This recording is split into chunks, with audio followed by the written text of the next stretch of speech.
Welcome to Chillin' 101. We hope this video helps.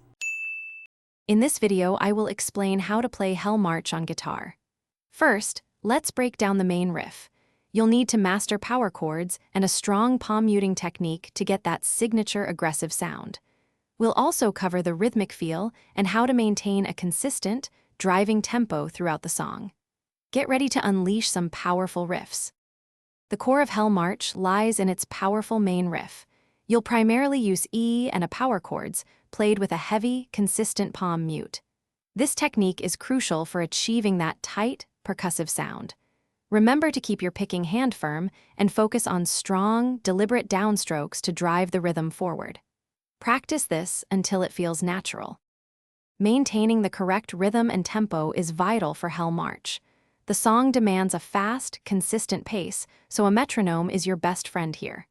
Emphasize downstrokes to give it that aggressive, driving feel. Start practicing at a slower tempo, focusing on precision, and gradually increase your speed as your accuracy improves. Consistency is key. Beyond the main riff, Hell March features an iconic lead melody. Practice these lead lines, paying attention to expressive techniques like vibrato to add character to your notes. Varying your dynamics, from softer passages to full-on aggression, will give your playing more impact. Don't forget to experiment with pinch harmonics for that extra layer of intensity and grit. Thanks for watching. Consider subscribing if we helped you.